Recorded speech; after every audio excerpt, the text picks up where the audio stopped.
The FBI that I see is tens of thousands of agents and analysts and staff working their tails off to keep Americans safe. The FBI that I see is people, decent people, committed to the highest principles of integrity and professionalism and respect. That was FBI Director Chris Wray responding to the president's assertion that his agency is in, quote, tatters, following all the bombshell revelations we've been talking about of anti-Trump bias by the Bureau's former top investigator, Peter Strzok. And while that hearing was unfolding, Fox News reported another potential conflict involving an Obama holdover. They're coming out of the woodwork, this time at the Justice Department.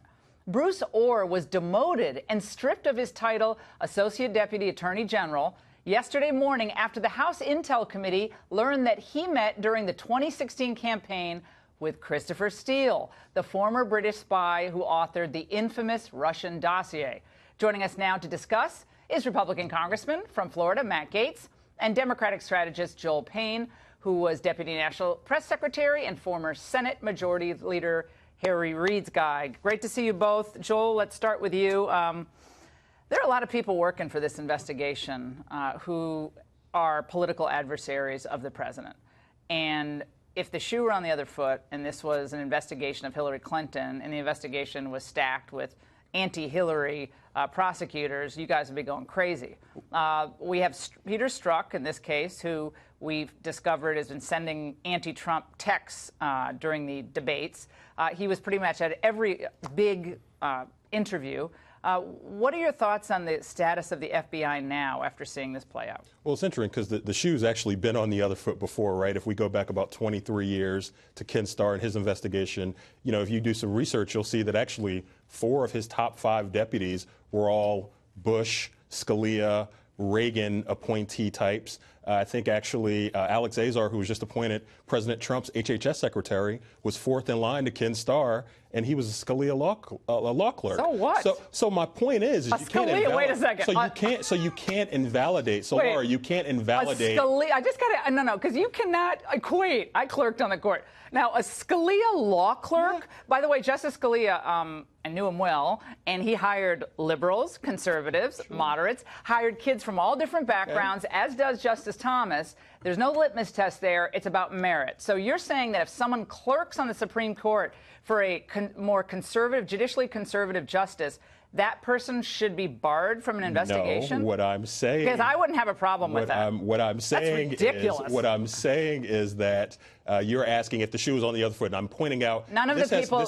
Alex Azar was in no way, or any of these guys who worked on the Starr hearing, they didn't have this type of internal conflicts where they were representing the other side. That's a difference. And, Congressman, you've been all over this. Representing one party, the White House or the Clinton Foundation, and then you hop in to work for Mueller, and you're suddenly investigating the president. That's a nice little revolving door. Well, yeah, we've had Hillary Clinton's own fan club investigating her. Meanwhile, you've got these people who bring their anti-Trump bias to the Mueller investigation. Today, I asked Christopher Wray, did Mueller have a standard where people had to agree to hate the president in order to work for him? And Christopher Wray wouldn't answer that question as to whether or not there was a litmus test where people had to bring anti-Trump bias. But time and again, we see instances. And you know what, Laura? There's more to come. We're going to see time and again other circumstances. You didn't even mention Andrew Weissman, who was praising we did people, that the other night. Absolutely, who were actively defying the president of the United States. Jim Jordan posed a question today about Peter Strzok to the Christopher Wray. Let's watch. Did Peter Strzok help produce and present the application to the FISA court to secure a warrant to spy on Americans associated with the Trump campaign? Congressman, I'm not prepared to discuss anything about a FISA process in this setting. What was presented to the FISA court? I do not believe that I can legally and appropriately share a FISA court submission with this committee.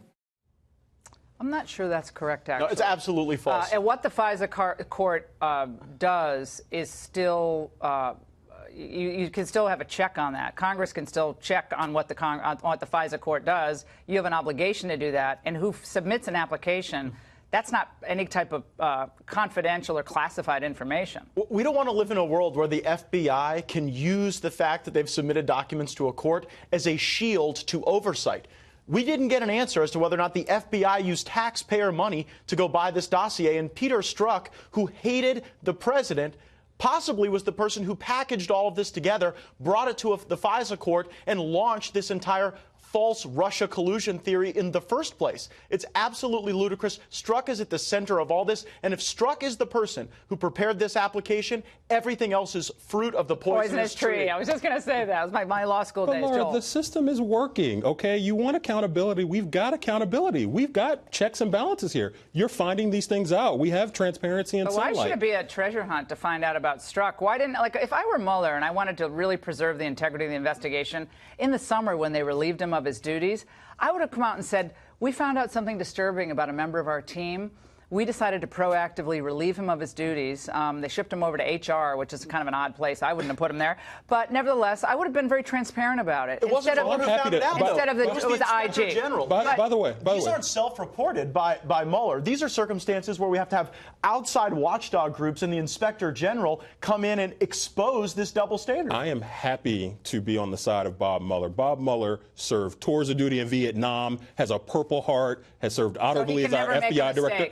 I'm not saying that. What I'm saying is he is somebody of impeccable character. He's somebody of impeccable character. So why would we assume that Bob Mueller is operating out of... Because who he's hiring. Look at who he's hiring. So is Ken Starr, was Ken Starr hiring out? We're going back to Scalia. Well, I'm just saying, you have to shift ground because you can't defend these hires of Mueller that are blatantly anti-Trump. So you have to go back to Ken Starr. Validate the findings of the Whitewater investigation because Ken Starr had multiple people. I don't even think I was alive during the Whitewater investigation. We barely were. We're about the same age. Can I just, going back to this point, because I'm a lawyer and this really bugs me that you're trying to make any type of legal equivalency. Ken Starr's team, and I know those gentlemen very well, they happen to be, yes, many of them work for the Bush Justice Department. They, however, did not personally represent people who were antagonistic politically to President Clinton. They were not representing one side and then going to work on the other. That's a conflict, inherent conflict. But they had political affiliations. Everyone votes. That doesn't mean that they can't make fair judgments. They're not making. Why would you assume that Bob Mueller would put together people against Donald Trump? You know why? Because we have Bruce Orr at the Justice Department, who's been relieved of his duties because it turns out of his duty as Associate Deputy Attorney General, because it turns out he was meeting with Christopher. We're moving on to why the integrity of the Justice Department is being questioned right now. And it's important. That's why Christopher Wray was up on Capitol Hill. Bruce Orr, very quickly.